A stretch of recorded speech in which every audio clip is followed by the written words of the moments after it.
agulumizibwe aweebwe ekitiibwa Katonda waffe oyo omukulu nannyini buyinza ekisa kino okwagala kwebibeerera ennaku zonna.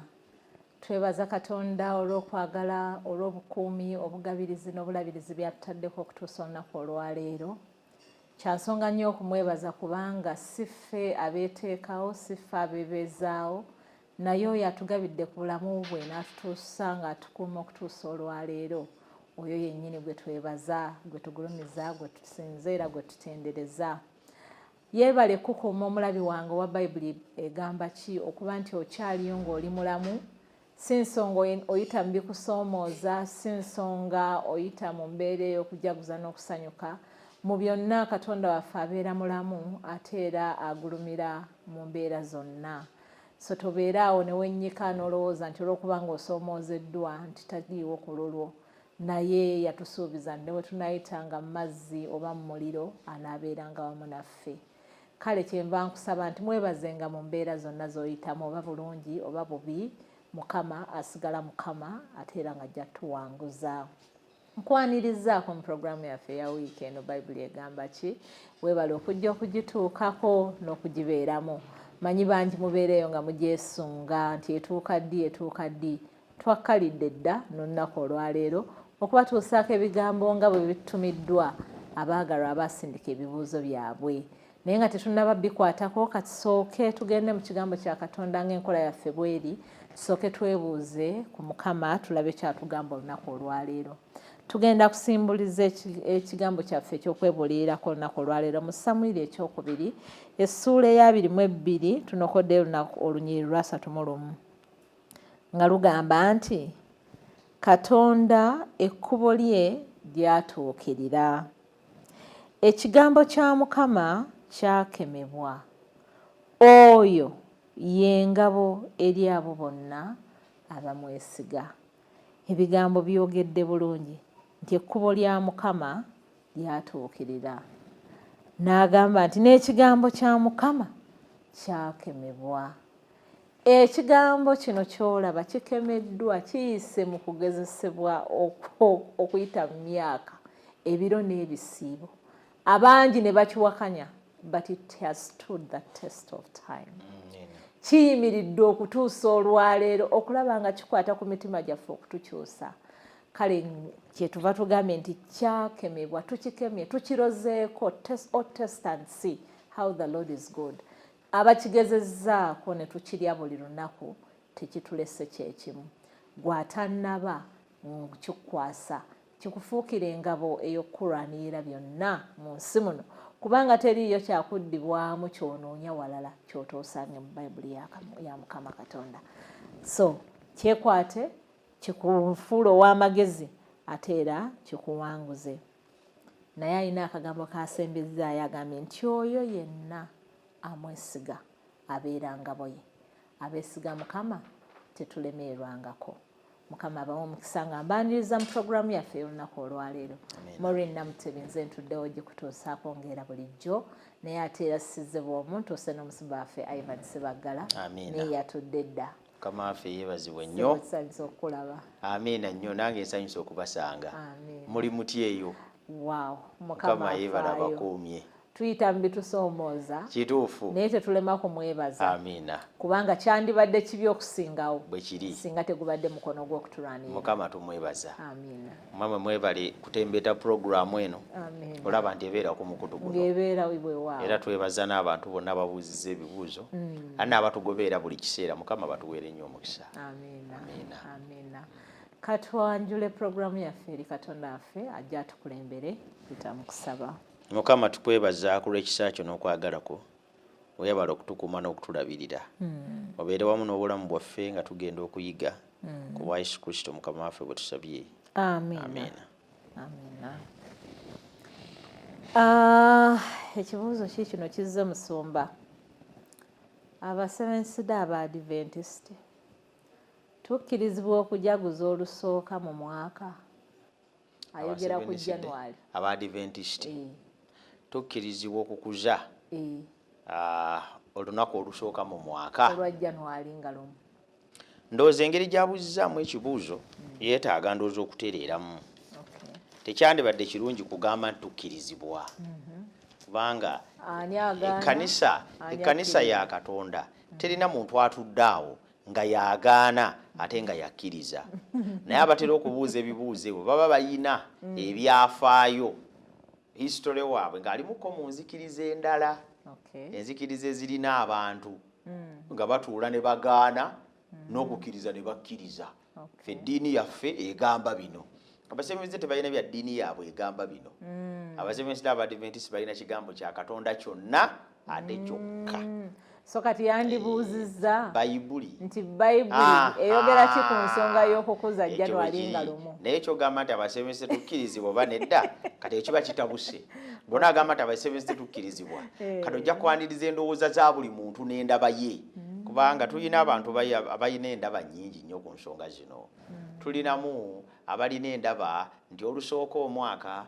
olw'okuba luva mu kalenda ya Gregorian omanyi kalenda gye tutambulirako kati ya Gregorian yakolebwa nga mu 580 awo myaka mingi nnyo egiyise emabega egisukka kumpi 5 nga kalenda eyo weeri yakukyaliza bwati ginawera bulungi naye awe watyo kakati bagati olw'okuba luva mu kalenda eya Gregorian kati Gregorian ffe bwe tumutunuulira tulabanga omusajja eyali atamanyi nnyo Katonda kale n'olusooka olwo lukafiiri kubanga luva mu kalenda eya Gregorian naye Gregorian teyakola kalenda ye kalenda newankwadde eyitibwa ya Gregorian manyedde ebaakolanga ebintu ne bizuulwa baabeanga ataakinga ku bakabaka King James version ya Bayibuli naye ne bajja ataakinga ku King James kubanga ekiseera we yakyusibwa n'obuyinza na biki byonna byali bya Bwakabaka kane Gregorian tatulanko wansi n'akola kalenda ye kalenda zizekolebwa ba astronomers zakolebwanga abasajja abasomye eby'emunyenye abasomye eby'obwengula abamanyi ensi bw'etambula abamanyi ebiro n'ebiseera abamanyi seasons ate nga zidevelopinze over time baagiwa buwirinnya kubanga etongozebwa okukozesebwa kabaka oyo kiki ekyo kyokka so yo Gregorian si nkafiiri yeetunulidde budde na biseera tetunulidde bukafiiri newankubadde nga abakafiiri baazikozesanga okunyigamu embaga zaabwe ez'enjawulo naye bw'ogitunulira ensengeko embala y'ennaku batunuulira entambula y'enjuba kubanga it is solar n'ebirala so we cannot declare 100% seasons bwe zikyukira ddi kati byonna babiteekanga mu calendars so toyinza kugirangirira nti kalenda yaki toyinza kugirangirira nti ya Setaani kyetuva tutalina kukuza lusooka mwaka kuba akalenda eva mu Gregorian alabikanga wa Setaani simanyi ani yatuuma Gregorian nti wa Setaani naye ndowooza aba wa mwoyo nnyo okutandika okujajinga nti ono yali wa Setaani ono yali wa Katonda anti musomba bingi ebiyitiŋŋana ngera bwe twagenda nti abantu babeera n'endowooza ku bintu ate ne bajja nga babisomesanga gospel truth webale kati nekisanga nti kitabudde abantu bangi mu ndowooza n'entegeera y'ebintu olusooka kaakati okujaguza kwonna okw'olunaku olusooka mu mwaka walingayo lubaale gwe baajagulizanga ku lusooka omwaka kaakati naye bw'ojaguza olusooka omwaka oba oli ku lubaale oyo waliga bikyeva there are many myths and even history about okujaguza olusooka omwaka. The question would have been Bayibuli erina ki kyeyogera kujaguza olusooka omwaka ekyamazima terina sinoonya lunyiriri lwogera ku lusooka mwaka olwoyinza okulusanga olunaku olusooka mu mwaka ezo oyinza okuzisoma mu Bayibuli naye njogera kujaguza olunaku olusooka omwaka ekyo Bayibuli terina kyekyogerako yasirika ku kyo era omusajja omu yansomesa okuvunula Bayibuli n'ennimi zaayo yansomesa n'agamba nti Bayibuli bw'ogitunuuliranga ng'esirise ku kintu naawe osirikanga simanyi lwaki bw'ato bwe yaŋŋamba bw'otunulanga Bayibuli nga teyogedde ku lunaku Yesu lwe yazaalibwa nga tetutaddeko birowoozo teri yalokutolagidde nakulagibwa totwalanga budde buugi ng'ogezaako okulunoonya era bannaffe abaalunoonya baamaliriza bagudde ku lwabasamize. Bayibuli erina ensonga lwaki amazaalibwa ga Yesu teyagatwalanga nsonga ate era Bayibuli erina ensonga lwaki olusooka omwaka yo terutwalanga nsonga era teyaluteekako mbaga yonna newankubadde okulujaguza. Olwekyo tetulina instruction yonna from the Lord eyogera ku kujaguza lusooka mwaka. Kaakati ekibuuzo kyandibadde nti omwaka bwe guggwako kirungi omuntu ajaguze oba asanyuke si kibi kubanga okusanyuka kitundu ku bukristaayo. Musanyukenga kati somaku kali tusomye ku lunyiriri wano isoma Bafilipi Abafilipi essuula nnyoonya olwokuna agamba atya Abafilipi nya olwokuna agamba bw'ati otyo musanyukirenga mu Mukama waffe ennaku zonna nate njogera nti musanyukenga. Rejoice in the Lord always. I repeat it. And again I say rejoice. Kasita tuwanga tusanyukira mu Mukama waffe teri kusanyuka kwonna kugaanibwa. Olina eddembe okusanyuka olunaku lwe wazaalibwa, olina eddembe okusanyuka olunaku lwe wawasa, olina eddembe okusanyuka olunaku lw'obazizza emmere, olina eddembe okusanyuka olunaku lw'omaze emisomo. Any achievement in life, you have a right as a Christian to rejoice and celebrate. Obukristaayo tebangako nzikiriza yakuteeka bagirimu mu kwenakuwaza okutalina magezi. Kyekigambo kyenkozesezza. Omanyi nti waliwo abantu abamanyi nti okubeera omukristaayo omulungi kwe kubeera nga tofuna ku ssanyu, nga beerabidde nti obukristaayo nzikiriza yakujaguza. Rejoice in the Lord. Kati mulimu abantu abamu batera batuma bayita ba sadists. Sadists be bantu abamanyiira tukiyite tutya kize mu Luganda. Sadists naye ng'omuntu oyo kwegamba yasanyukira mu kulaba kugamba yasanyukira abalala nga balaba bali mu kuyita waliyo abantu babeerawo nga bo bamanyiira okunakuwala nga n'abale basanyuka ate ye era anakuwala era asigala anakuwala. Kati ye alina emitawaana mingi, alina ebizibu ebyamwetuumako, alina ebyafaayo ebirina ebizibu. Kati yakyawa asanyuka, yakyawa buli aseka, yakyawa abale basanyuka yatana kuwala yagala nabo banakuwalenga ye aletawo embeera y'okujjawo essanyu yagala abo makage babere nga tewali asanyuka. Kati waliyo abantu abafuuka ba sadist ne balowooza nti okubeera sadist bukristaayo. Ne mubeera ku mbaga lwaki musanyuka ku mbaga. Kati omuntu awasa, omuntu awasizza omukyala aleme kufuna simayiro. Omanyi kitegeeza okuwasa omukyala? Omanyi kitegeeza omukyala okufuna omwami? Isn't it happiness? Nga ne Adam bamuka kugambye nti bwe yamala okulaba omukazi he did a poem. Era egumbe livudde bukubu enyama evudde mu nyama yange anayitiwanga mu that was happiness. Kati mulimu abantu ba sadist mu nsi kati kye bava bakola kituyita eisegesis.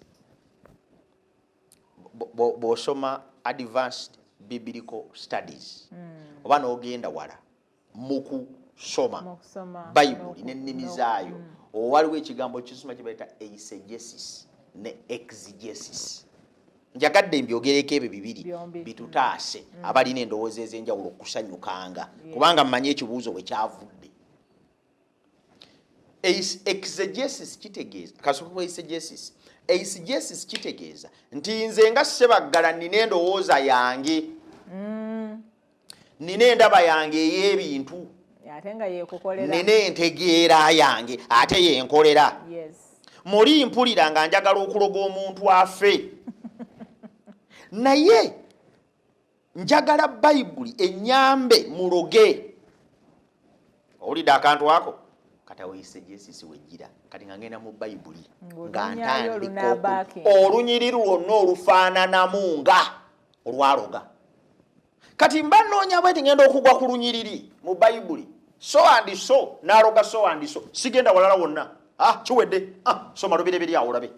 Lubereberye agambye gundi n'aloga gundi. Kati ze lwaki ongaana okuloga?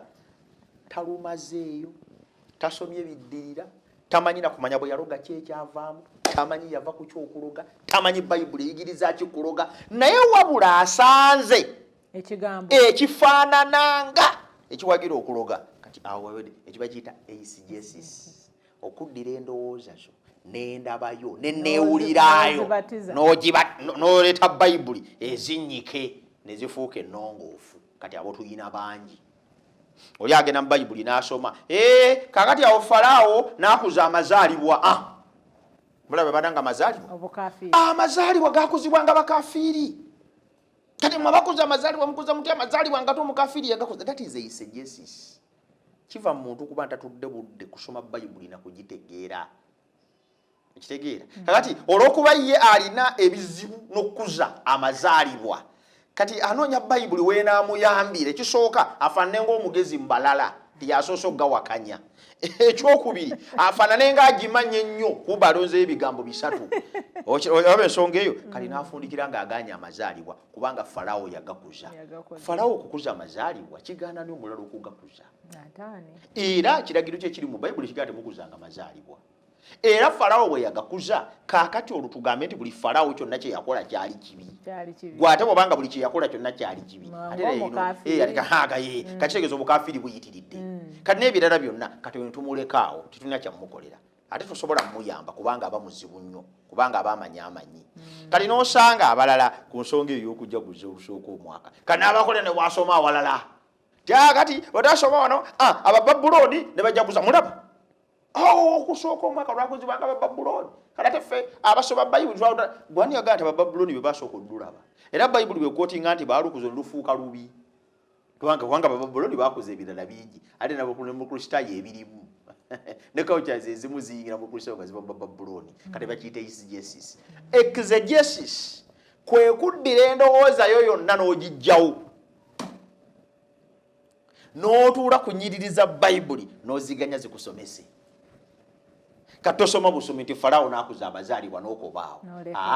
Bayibuli yonna ogisoma ntuumo. Bayibuli esomesa ki wano? Eyigiriza ki ku kino? Falaawo bwe yakuza amazaalibwa yali nga mbaga ya kikafiiri. Ogenda okumaliriza nga bayibuli ekuwadde message. Kati abantu ababiri omuntu oli asoose yaleeta ebizibu mu kujaguzanga kuno. Okujaguza amazaalibwa, okujaguza olusooka omwaka n'ennaku endala zonna bayibuli tekugaana nk'okujaguliza Mukama waffe singa okizuula nti buno buwanguzi. Waliyo omuntu nga gw'oyinza okuba mu mwaka tolina kyofunye kubanga omanyi you have issues with your life. Ne waliyo omuntu ng'omwaka ogwo mwafumbiddwa. Nze nina abaana bensaba nabo ng'omwana agamba nti musumba nsabira nfune omwami. Ng'ekigambo nti nfune omwami Mukama n'amumuwa this year tamanyi na kyakumuwa. How can you tell such a girl who has prayed for 20 years for a husband n'afumbirwa omwaka ogwo? Omwana oyo omugaana otya okwebaza Mukama nti omwaka guweddeko? Where do you get the guts? Abantu bava mu kubeera emitawaana gyabwe n'ebizibu ebyafaayo okubisomba n'ennaku yonna gye beetisseeko bagireete mu bukristaayo batandika okulemesa abantu okwebaza Katonda waabwe. Olwekyo mu bufunze tugamba bwe tuti okwebaza Katonda n'okusanyukira byakoze n'okujaguliza emirimu gye ng'omwaka gumaze okuggwako kasita kikolebwa mu Mukama waffe. Let Christians continue rejoice. Okuggyako singa basanyuka ne batasanyukira mu Mukama waffe. Kati wenjagala okufundiikirira gamba ne banywa mwenge. Owulira kati okusikusanyukira mu Mukama waffe. Gamba ne balakokwebaka n'abakazi okusikusanyukira mu Mukama waffe. Gamba ne batandika okulya ekyeyonoonere okusikusanyukira mu Mukama waffe. Ekyo kikyamu kati ebyo birala. Naye abasanyukidde mu Mukama waffe olw'okuba mazaako ennaku 365 let them continue to rejoice and thank their God. Tebalina musango gwonna na kikyamu kyebakoze.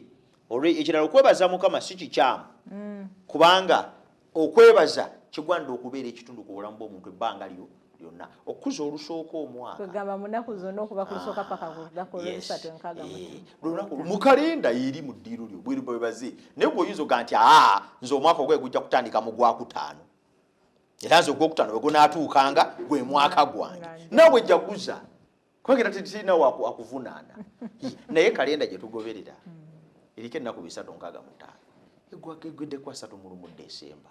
We have a right to rejoice. We have a right to celebrate. We have a right to thank the Lord as long as we do it in His jurisdiction. But bwe tukikolera outside obukristaayo n'obwa Katonda awo ekifuukira ekiki. Okay. tweyanza nnyo Musumba. Naye bw'obadde oyogera n'endowooza nti omulabi wange ayinza okumistakinga mu bigambo byo. N'agamba nti okay, if ziri z'abakafiri tekirina buzibu nti ate nze nga nkikoze bwe nti. Kakati awo tetuyinza kufuna trouble y'omuntu agamba nti why do you stop us from celebrating 25th? Kakati 25th December nze nno bwe nali njigiriza wano n'ebihuye byonna bye tuyigiriza. Tewaliwo mutawaana gonna muntu kugamba nti 25 nzijukire okuzaalibwa kwa Yesu. Omutawaana guliridde bakwe kukikola mu ngeri etali ya Bayibuli gy'esomesa. Bayibuli yetugamba tujjukira amazaalibwa ga Yesu tusembere ku mmeeza yaani. Ya Mukama waffe. Tujjukire bye yatukolera ku musalaba ludda wa. Twerenye ebibi byaffe. Tuzimbe enkolagana n'omununuzi waffe kubanga ajja. Tewali mutawaana ku kikola ekyo kwa 25. Obuzibu. Kwe kudda kwa 25 nodda mu kyalo noli emmere ne kuyita mu nnyindo abakazi be wanoonye edda ne webakana bana ne gavumenti nega nti banne kondo muzongereko obungi okikolera mu linnya kubanga engeri gye tuyingira ennaku enkulu banange n'abasirikale mu bongereko obungi. Kati bwe kibanga 25 December nga kibayita okujijaguza bantu kunywa kulya kwebakana bakazi kugangayira bwenzi kati ekyo kireeta obuzibu. Then it becomes an issue and a problem. Naye bwe kibanga 25 December etuuse omuntu najjukira Kristo ng'ekigambo kya Katonda ekimuyigiriza otalina mutawaana. 25 December, these are just dates. Era besides cultures zagwana ezaffe zirina ngambe ntya antagonists with abatandika okutusomesa nti Christmas sintuufu era nga batuufu tisintuufu batandika n'embeera ey'okukyawa olunaku as 25th December. 25th December is just a date. It's just a date. Naye bw'ogenda mu mawanga gali abatalina bukyayi obwo 25th December w'Oluganda tubabeerera ddala mu kanisa Abadiventi yennyabo ne bayimba n'ennyimba ezitendereza Katonda ne bagaba n'ebirabo ne bayita n'abagenyi ne bakuba enjiri n'okubatiza ne bakola ki ne babatiza.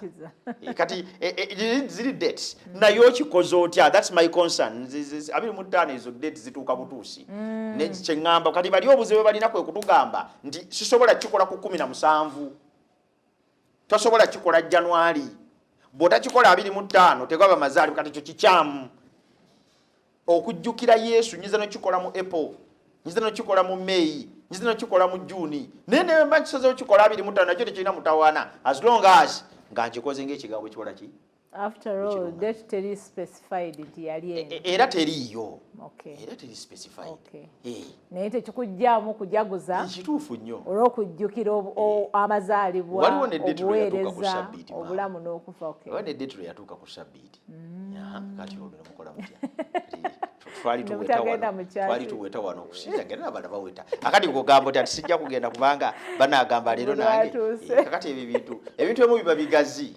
Naye mukunya tubifunze tugamba nti 25 is just a day. Kale bwe tuuka ku Sabbiiti okola otya? Era tugenda ne tusenza. Kakati luli luleke ziri dates. Naye however kikole nga Bayibuli bwekola ki? Bweragira bwesomesa. That is all. Tweyanza nnyo tweyanza egyo Musumba.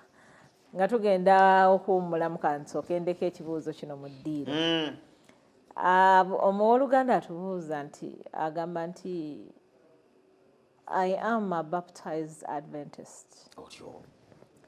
But I have a local friend who challenges me to leave my church because according to them it is Babylon proper.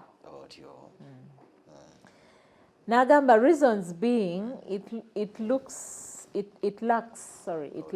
gift of the Holy Spirit. And she claims, omukwano ono are claiming, and she gets visions and dreams that gets fulfilled. Ye bw'afuna ebirooto bye bituukirira nga bw'abikoze atya nga bw'abiroose era n'ajulira bw'abantu bagenda mu Geyeena ne bakomawo ku nsi olw'okulabula abakyali abalamu timweyise bulungi Geyeena ekola atya gyeri. Kyava abuuza is this Satan's strategy to play with people's psychology or minds. That God takes people to see joy in heaven, and then he takes them to hell to see the suffering, then come back to testify nti abafu nti Katonda nkola ya Mukama nteekateeka ye okutwalako abamu mu ggulu balabe ku ssanyu eririyo n'abajjayo n'abatwalako ne mu Geyeena balabe okubonaabona okuliyo mbu n'amala n'abasindika ng'ababaka bakomewo kono mbu balabule kati abuuza nti bituufu ebyo oba sitaani abikozesa nga bukodyo oba okukyankalanya ebirowoozo by'abantu.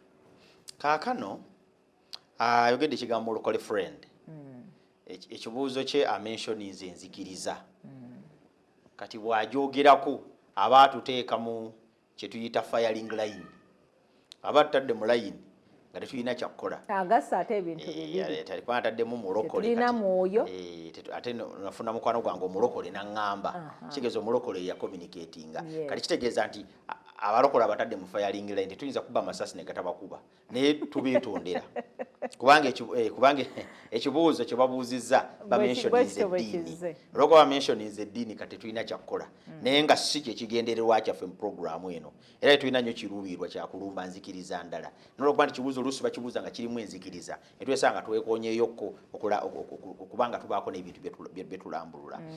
Kale ekisooka amagambye nti omulokole friend yamugamba nti ekkanisa y'abasemesi Babuloni kikigambo kyasoose etuukiridde Babuloni etuukiridde kale kakati n'alyoka ate n'amaliriza ng'agamba nti ate terina ki terina mwoyo mutukuvu kati ebyo ebintu ebibiri ate kati wakiyungiddemu simanyi ate okugenda mu Geyeena n'ayungamu ate n'abafu byonna tujja kubigatta wamu nga twanukula katukomewo kasooke tuwumulemu katono nnyo tukomewo olw'ensonga eyo okulambulira ebigambo ebyo nga bwe bifaananye.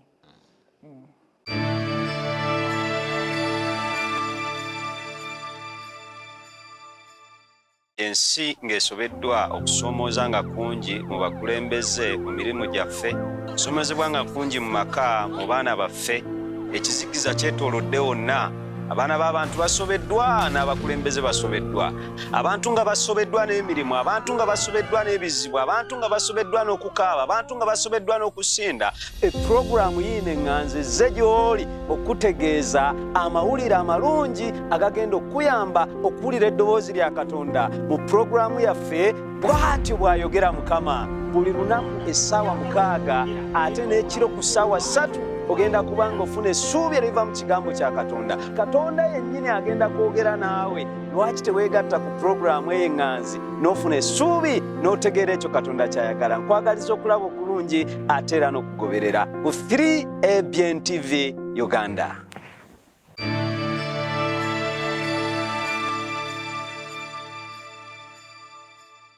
Kulikayo omulabi wange okuva mu kuwumulamu okwo webali kutweyungako mu pulogulaamu eno. Ensonga zikyanyuma ate era zigenda mu maaso nga twagala okulambulira ekibuuzo mukwano gwaffe nga bwakireese. Omuadventisita tabuddwa kubanga mukwano gw'omulokole amugambye nti gwe ekkanisa gy'olimu si ntuufu kubanga terina mwoyo mutukuvu ate tekola ki agiyise Babuloni.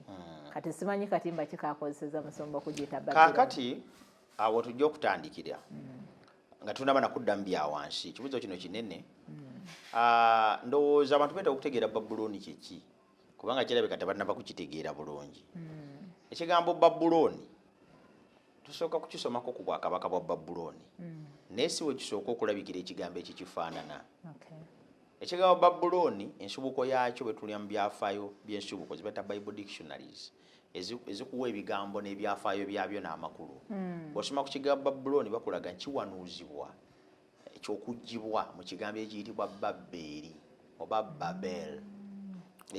Babbeeri gwe munaala ogwazimbibwa eri mu myaka egy'edda ogwaleeta okutabukatabuka. Kati Babbeeri olw'okuba nti omunaala ogwazimbibwa out of bujeemu kubanga abantu bagamba nti Katonda ensi yagizikiriza n'amata batumumanyi. Kati ku luno katuzimbe ne bwana akola atya kale bwana agaleeta naye ganaamutuukako kale katuzimbe tutuuke gyali bw'agaleeta naye gamutwalire mu sitwagala kusaaga so Babeli kyazimbibwa out of bujeemu ekyo kimu ekyokubiri Babeli tekyazimbibwa out of bujeemu kyokka naye ate ku Babeli tulabawo okutabukatabuka okolyo lw'omwana w'omuntu era weewaava abantu bonna okutabaala ne babuna ensi yonna ekitegeeza ekigambo Babuloni kirimu amakulu ga mirundi esatu ku Babeli tulabawo obujeemu ku Babeli tulabawo okutabukatabuka ku Babeli tulabawo entandikwa ey'okusinza bakatonda abalala n'obusamize era amawanga gonna bwe gaamala okusaasaana tulabanga amawanga gatandise okuvaamu agasinza ebitali katonda kubanga bali centered nga bali wamu nga balina eddoboozi lya katonda eriyinza okubayamba ne bawukana. That was the source of obusamize bwonna obuze buzaalibwa mu nsi bwavaawo bano ne basinza embuzi bayogana naye ffe twali tetusinza endiga naye ffe bwe tusinza omuntu tukola ki naye ffe waki tetusinza lusozi byonna byava mu Babeli kati Babeli akiikirira ebintu bisatu akiikirira obujeemu n'akiikirira okusinza okukyamu fellowship worship apostasy fellowship worship and confusion. Kati bwe tutuuka mu kitabo kyakubikkulirwa gye bakozesa ebigambo nga birina amakulu munda Abayudaaya bakozesa ekigambo Babuloni kubanga obusibe bwabwe bwali bwe Babuloni ne bakozesa ng'okuviira ddala mu byafaayo nga bavuddeyo mu Babuloni bakomyewo Abayudaaya bonna abakomewo n'abo abaasigala mu diaspora ne bakozesa ng'ekigambo Babuloni okukiikirira ebyo ebisatu era ng'oli bw'abayaga nga bolabe Buganda bwe yalinanga entalo ne Bunyolo kati osanga engero z'Abaganda mpitirivu naye buli lugero olubi baluteekako Munyolo buli lugero akakoko bwe kazaale gali akanyulu kayina sokanga ekyo ate ndoza n'aba ne Bunyolo eri buli kintu kyonna nakyo bakiteeka ku Baganda.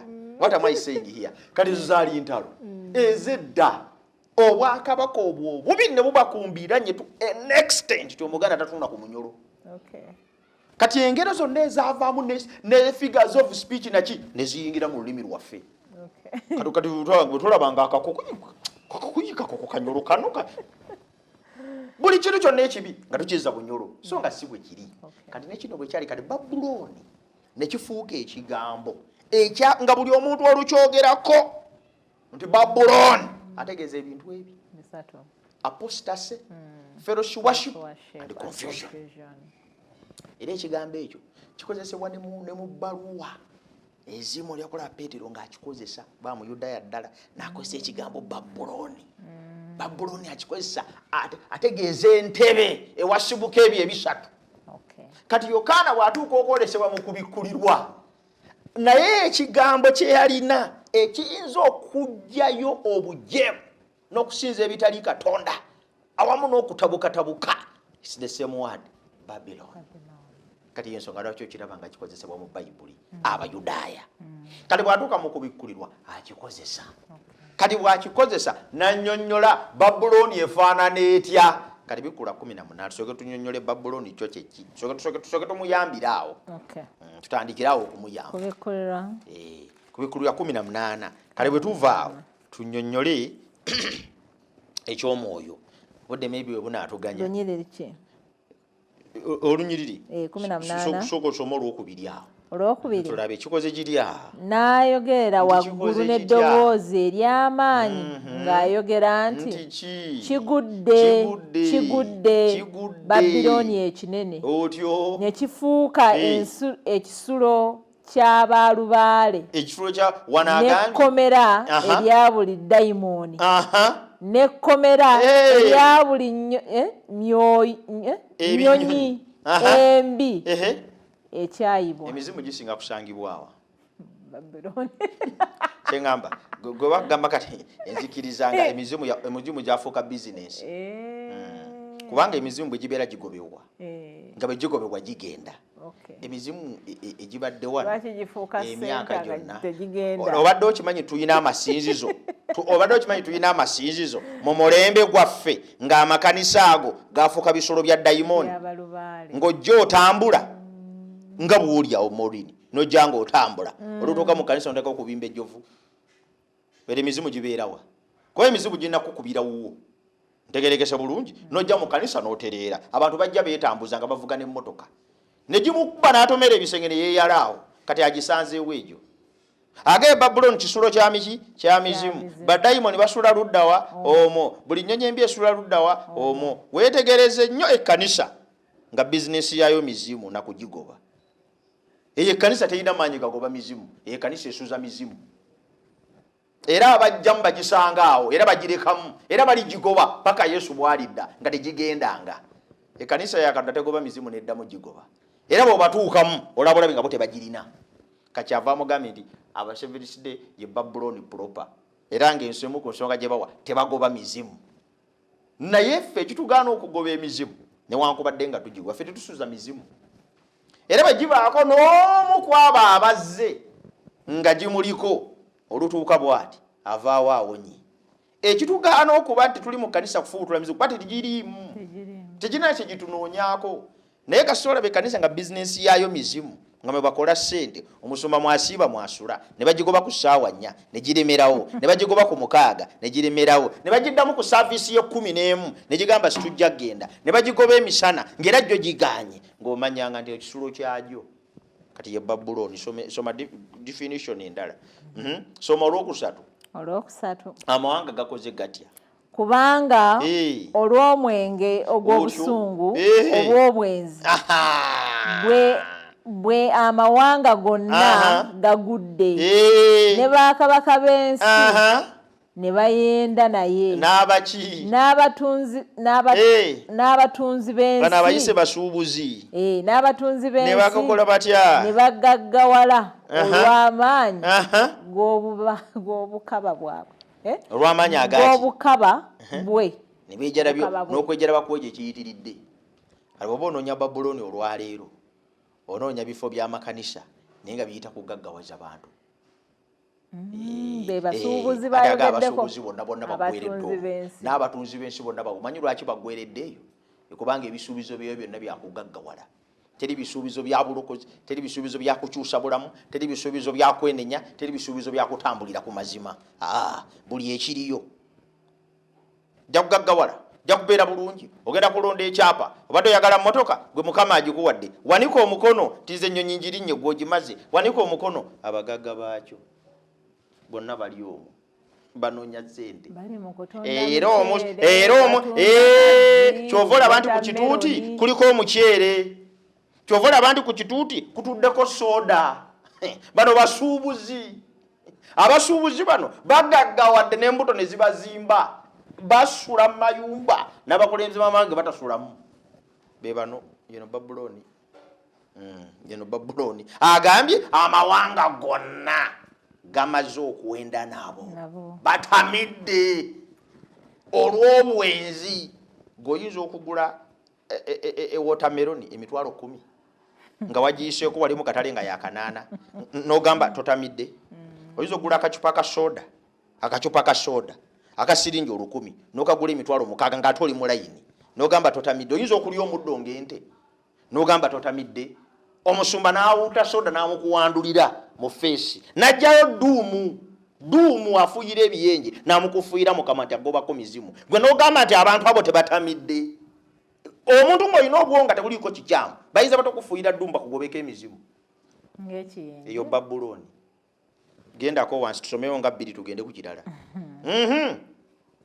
soma olwokuna abantu abagamba atya leero nempulira eddoboozi eddala eriva mu ggulu nga lyogera nti mukifulumemu abantu bange muleme okussa ekimu n'ebibi bye kubanga era muleme okuweebwa ku bibonyoobonyo bye lwokuna kaakati mukifulumemu mukiddukemu n'abaako ne byannyonnyola wano kamala okulaba olulala wano oluyinza ndowooza ne bwe tukomaawo kuba tuyina ebigundi tuyina ebyokuddamu bingi Seventh-day Adventist tebanko Babuloni description yonna munno oli gwayise omulokole gye yamugamba erina weegwa aba 7CD tebasabira nko bano babasuza sente.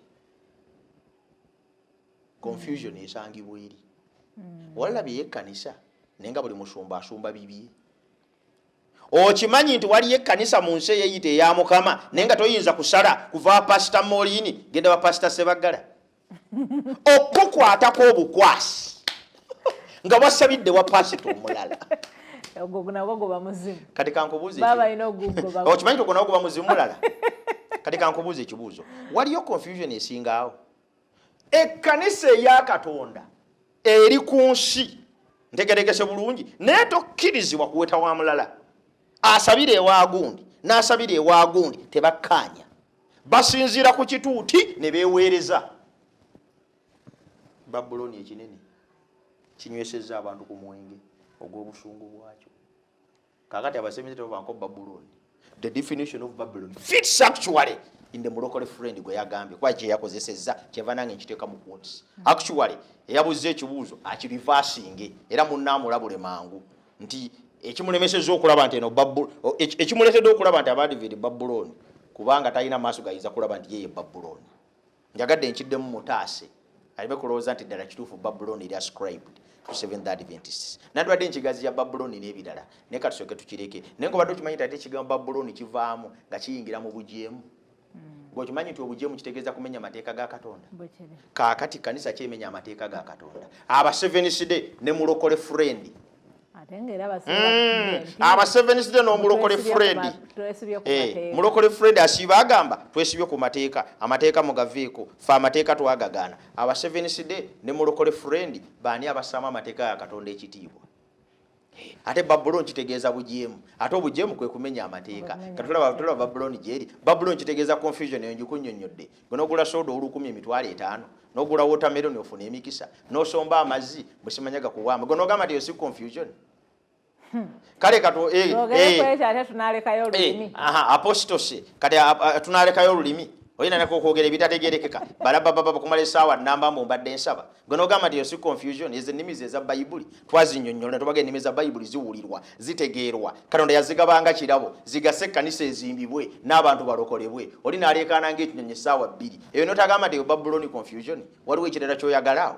Kati Babuloni efiitinga wali oli wadduka. Oli ekimuganya okulaba nti ne Babuloni kubanga mwali. Manyi obeera mu Babuloni toba na maaso gagiraba. Abatagirimba olabanga ye Babuloni.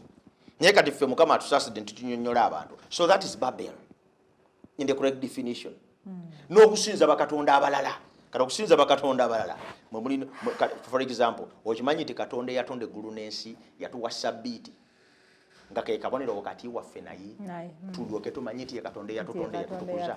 Mulokole friend amanyi Sabbiiti. Agikkiriza. Kati omuntu yenna yagada Sabbiiti olunaku olw'omusanvu. Olunaku olwa Katonda omutonzi asinza bakatonda balala. Kati definition ya Babuloni yonna egwa mulokole friend. Ne mulokole friend tayinza kugiraba kubanga mwali. Toyinza kubeera mu busamizo n'olaba nti bubi Katonda amala kusaasira. Naye bw'atakusaasira otandika okulowooza nti abatabulimbe bakyamu. Ebiseera ebisinga obungi. When you get buried into something oyinza obutakiraba. So kati ekyo kya Babuloni tukimaze. Kati ekibuuzo ekyokubiri agambye atya? Ayogedde ku mwoyo. Kati Yesu yatusuubiza omwoyo Bikula Yokaana 14:26. Tusome omwoyo Yesu gwe yasuubiza ekkanisa akola biki? Tubuuze aliridda wa. Yokaana 14:26. Soma. Agamba atya? Agamba nti naye omubeezi omwoyo omutukuvu kitange gw'alituma mu linnya lyange oyo alibayigiriza byonna alibajjukiza byonna bye nabagamba. Alibayigiriza byonna alibajjukiza emirimu egisoose egy'omwoyo w'amazima kutuyigiriza ekigambo kya Katonda kyonna n'obugazi bwakyo ate n'atujjukiza byonna ebikirimu tubitambuliremu. Owulidde omulimu ogusooka? Owuliddemu okuzuukira? Owuliddemu okgendako mu ggeyeena n'okyalayo? Mulimu gw'omwoyo gwakola mu kanisa. Kale katusomeyo n'emirala. Lwezi oganda wali tusomyewo. Genda kale ku mirimu emirala egy'ekkanisa. Bikula Ggalatiya 5:22. Osomeko bibala omwoyo byagaba. Soma. Baggalatiya agamba bw'ati 5 olwokubiri 22 agamba atya? Okay, 22 agambye nti nno naye ebibala by'omwoyo kwekuwagala okusanyuka emirembe okugumiikiriza ekisa obulungi okukkiriza 23 obuwombeefu okwegendereza ku biringa ebyo tewali mateeka. Owuliddemu okuzuukira n'okugendako emagombe okulaba ku biri emagombe n'ojja n'obigamba abantu bino bya mwoyo kyekirabo kati ffe tusoma mwoyo ow'Abadiventi gwe tulina ffe oyo gwe tusoma ebyo byatuwa omwoyo w'Abadiventisti omwoyo w'ebyawandiikibwa kyasooka kutuyigiriza bino byonna. Ekyokubiri n'abitujjukiza tubikole. Ekyokusatu n'atuwa ebibala byonna by'osomye tetunnasomako kyakukyalako mu Geyeena katengera kubuli ekyo gye kinaava era na mwoyo kyakireeta. Soma Yukaliti bayizo kati abasajja basomye na benje ntono balimba. Soma Abefeso 4 11 mpaka 13 11 agamba bw'ati omwoyo akola atya era oyo n'awa abalala okubeera abatume atuwa butume n'abalala bannabbi n'abalala n'abawa obwannabbi n'abalala ababuulizi n'abawa ababuulizi n'abalala abalunda n'abayigiriza 12 olw'okutuukiriza abatukuvu olw'omulimu ogw'okuweereza otyo olw'okuzimba omubiri gwa Kristo otyo 13 okutuusa lwe tulituuka ffenna mu bumu obw'okukkiriza n'obw'okutegeera omwana wa Katonda lwe tulituuka okuba omuntu omukulu okutuuka mu kigera eky'obukulu obw'okutuukirira kwa Kristo. Bw'osoma ebirabo ebyo olabemu ekyogendako mu nnyanja olabeko ekyogendako mu Geyeena n'obuuza ku Setaani n'odda n'ogamba abantu olabemu ekyabazuukira n'abawa ebirabo byakuva mu magombe ne bajje bategeeza abantu. Kaakati otandika okweraliikirira kika kya mwoyo ki ekyo ye kyagamba ewaffe tulina omwoyo okumanya tulina omwoyo mulimu n'abafa ne bavaayo mwoyo kyoyo kubanga okusinza ku bye twakasomako omwoyo byatukolera ekiti tunnakiraba kyova olaba nti mu puroguramu eno tulina okusomesa ennyo abantu nga tebannabula manye abantu bakyamuka buli oba balaba ekibaasaamiriza nga tebakitegedde ne balowooza nti ekituufu buli oba bala ali omuliro oli n'akomba ku muliro yalina omwoyo looza n'abafuusa nabo amanyi kati abafuusa kati nabo nno baatandise okukola amakanisa omanyi bategedde nti tutegeera bulungi kati baatandise okukola amakanisa g'omanyi nti abafuusa baatandise kati okukola amakanisa oli najja n'abuulira samu n'akolera ddala obufuusa n'abumaliriza n'addeeka ensi neeyiwa ebirabo lwaki amagezi gano nja kugoogerako kati omwoyo tomusomyeko ebyo byonna omwoyo ekyamazima kiri nti byonna bayibuli byeyogera omwoyo omutukuvu byagaba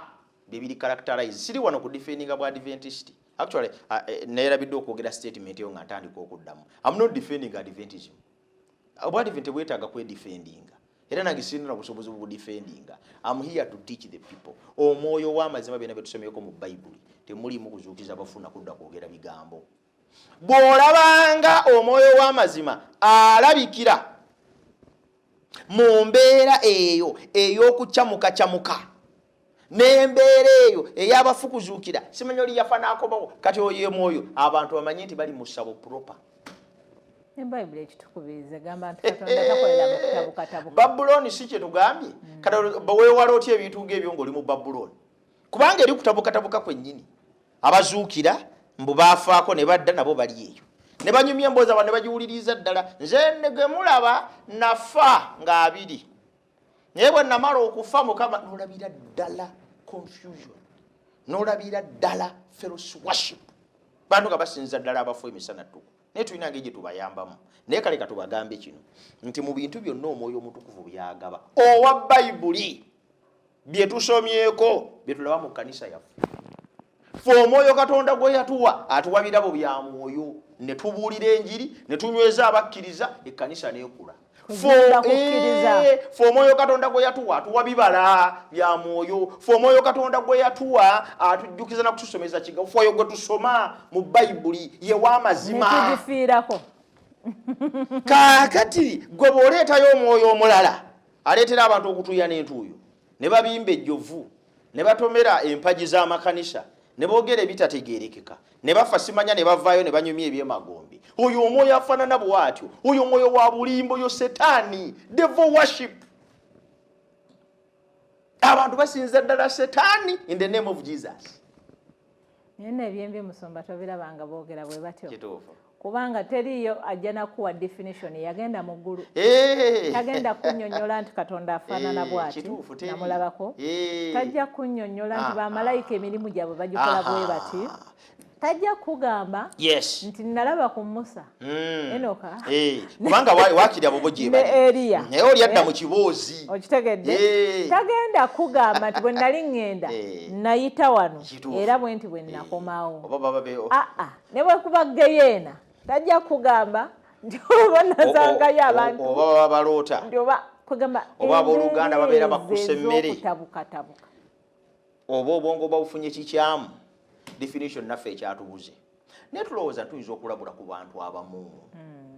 Ne bava mu bulimbo obw'enkukunalo obw'emisana. Babuloni kigudde.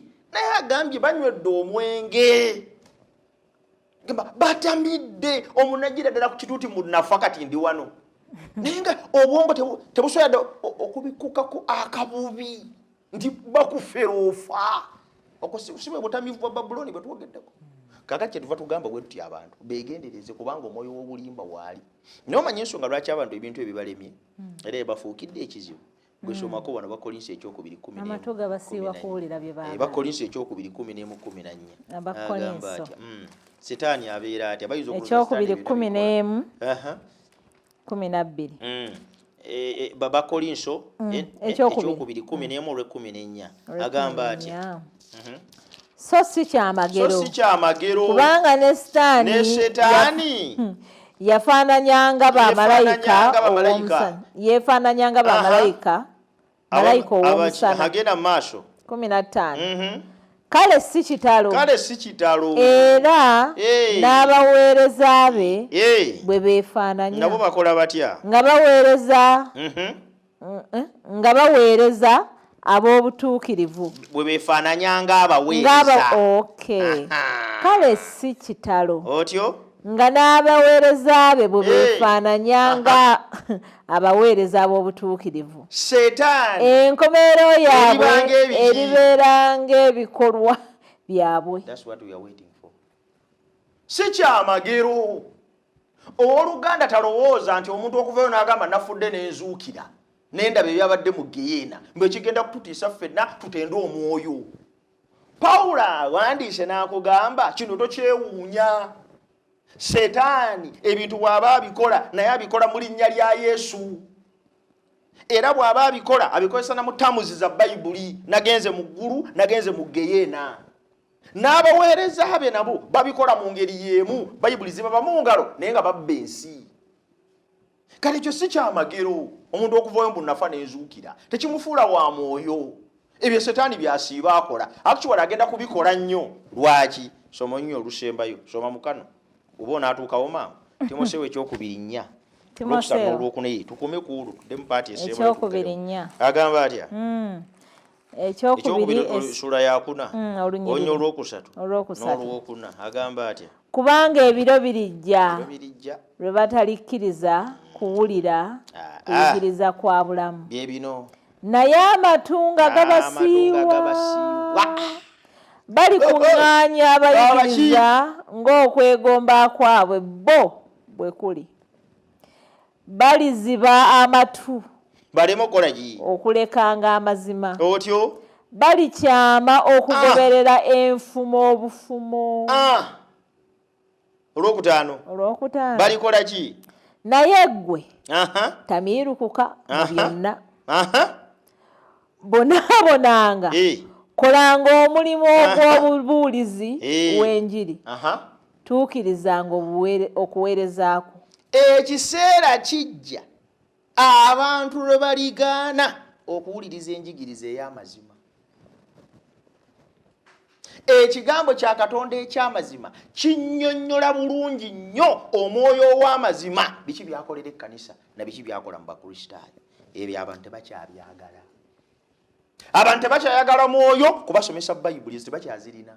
babera kumagalazi bananga ni avudde oyo no yafa nazukira bananga yafa nazukira mukama wanga wamaanyi abantu bavadda naye nga ddala wali yali afudde nazukira kakaje tugamba bayibuli kyagambye nti budde bujja bayibuli ekusomesezza omwoyo omutukuvu byakola naye byonna toyagala biwulira bayibuli ogikwata bukwasinga obikkako abo tebalina mwoyo kubanga tewaliyo yali afudde nadda tebalina mwoyo kubanga ffe tetulaba babeera mu makanisa ga betulaba baleekaana nga babimba ejjovu tebagoba na mizimu oyogeza bwongo obwo na mumwago nfumo bufumo kati abantu bava kuyigiriza okwamazima naye abantu banonye mu kigambo kya Katonda bategera omwoyo w'amazima akola biki teri muntu alisoma bayibuli ng'asoma ku mwoyo mutukuvu aliyebuuza oba mu Badiventi mwali oba taliimu naye baamala kujjawo bayibuli ne bagisuula ne badda mu kukyamuukirira kw'obulamu baagala bisumuluzo bya mmotoka baagala visa kye babagamba kyonna kye bakola guno omucungu olugutwala ng'ofuna oluzaalo eno apo olugitwala omwana wayo gwe nalaba atunda peeni P7 ng'enaatuula n'abagamba eno peeni mugirabe ngisabidde buli muzadde yenna agigula omwana n'agiwandiisa ya mitwalo egi naye nga yagiguze siringi ebi wali nakawa kiseera kijja abantu bagenda okugaana okuyigiriza kwa bayibuli lebagenda okukuba amabega amazima agalimu beekuŋŋaanyiza abayigiriza nga okwagala kwabwe bwekulibo baagala byakukyamuka abafu bazuukidde eyagenze mu geyeena avuddeyo bannange omukyala twamulabye nga akyuse bannange twalabye eggulu nga libwatuka bane twalabye abalema nga batambula bannange twalabye ensi yonna nga eyuguma abantu bava dda ku bayibuli ne byesomesa kati bakuŋŋaanira kati setaani abategedde yeefudde agambye yeefuula kati bagoberera nfumo mu bayibuli osomawa ti omuntu ajuziddwa omwoyo yafa n'azuukira balindirira kati kyava agambye nti enkomerero yaabwe bali ekisuubizo abali mu kisuubizo kya Kristo alikomawo okulamula abalamu n'abafu kyava agambye nti enkomerero yaabwe eribeera ng'ebikolwa byabwe kyava agamba nti si buli agamba nti mukama wange yaligenda mu bwakabaka obwawa bangi abagenda okujja twakolanga ebyamagero twagobanga emizimu twalabanga abafu abazuukidde simanya twayogeranga ennimi abagambe muve wendi kubanga temwakwata kigambo kyange katusaba abatuwuliriza era abatulaba this is an appeal to all of them nga tukulozinga gundi eno bassebo ne bannyabo ekyaleesa programu eno kutujja mu nfumo tuve mu nfumo tudde ku kigambo kyani kyeva eyitibwa bayibuli egamba kitubasaba bave mu mboozi z'oku streeti baddeeyo ku bayibuli kyesomesa banaafunira emmeme zaabwe ekiwummulo n'obulokozi kama batuweera omukisa amiina tudde ku misingi gy'ekigambo kya Katonda abaagalwa tudduke bayibuloni nga bwe twakisomyeko nti tudduke bayibuloni ekinene ekijjudde okutabukatabuka ekijjudde obusamize n'obulimba obw'enkukunala Mukama atusaasira okulaba ekyo n'okutegeera tetuzze kulwanagana na muntu yenna naye olw'okubanga nti bajja babikwasaganya ku madiini nti eddiini eno ekola bweti neno ekola bweti ffe tetujja kugamba ng'omusumba bagenda nti tetudifendinga Bwadiventi naye tusomesa ekigambo kya Katonda nga bwe kiri mu bulambalamba bwakyo kati gwe kiri eri ggwe okukikkiriza oba okukigaana naye nga bayibuli bwegamba tukuweera amagezi olunyiri lugamba nti nkuweera amagezi ntadde obulamu n'okufa mu maaso go naye weeroboze kyonookola otya kyonootwalako ffe tukulabudde okugamba nti mukwano kakasa nti kyokkiriza kyekigambo kya Katonda mu bujjuvu bwakyo mu bulambalamba bwakyo nga bwe kiri tetwagala kugamba nti nno tetwagala olowooze nti nno tuzze kukolako olutalu oba nekugamba nti ki naye kyetwagala okumulisanga kyekigambo kya Katonda omusana omulamu gukumulisiza obulamu bwosobola okutambula emirembe ogulira emmeeme eyo emirembe ebyomwoyo omutukuvu byatulaze tubirabi ate njagala nkujulizeko ne programu zaffe ez'emabega twakolako ku programu eyogera ku geyeena gyeri is it a reality today naye nga programu eyo bw'onooba ogifolowinze bulungi etulaga nti geyeena teriiwo olwaleero era tewali yali agigenzeemu gwe muliro ogugenda okujja ku nkomerero nga Mukama asaanyaawo ekibi n'ababi kakati bw'otandika otya okugamba nti naate bwe tuloota abagende geena ne bagenda ne badda gwe tolaba nti no waliwo emyoyo emibi egitambula egy'ekizikiza egyagala okubuzaabuza ensi ddayo okyalire ku puroguramu zaffe ezo. Tulina ne puroguramu eyali eyogera ku mwoyo omutukuvu ng'eyawula omwoyo omutukuvu ne Holy Ghost nti enjawulo eri luddawa era akolera mu baani, nayo ddayo gikyalireko ojja kulaba ng'oyongera kuzimba ku puroguramu eno olabe nga tetuzzeeko kuba bukubi naye wabula okulaga ekigambo kya Katonda nga bwe kiri. Webale nnyo mukwano gwaffe okubeerawo olunaku olwaleero. Tetugenda kwetonda bye twogedde kubanga twogedde mazima matuufu nga kyekigambo kya Katonda kyennyini, naye nkusaba busabi nti tunula ove mu Babuloni oyingire mu kibuga kya Katonda ekitukuvu ekyo tulagibwa Katonda nga bw'akiraga mu Bayibuli ye. Tweyanzizza okubeerawo okwo olwaleero tukoledde obulungi obutagambaka okubeerawo, naye leero tetugenda kutumira wabula tugenda kuggalawo kubanga obudde bwaffe bwo bulabika nga bwatambudde. Tusaba busabi nti Mukama mwenna gye muli okumpi n'ewala abatuweera omukisa ate abanywereze mu kigambo kye. Katumwebaze. Mukama tukwebaza kubanga ekisa kyo n'okwagala kitubedde. Kusaasira kwo okungi kudde gye tuli. Oyongere otuyigirize ekigambo tukinywereremu kitambuliremu ebbanga lyonna ery'obulamu bwaffe ku bwa Yesu Kristo Mukama waffe bwe tusabye. Amiina. Mukama waffe abakuume.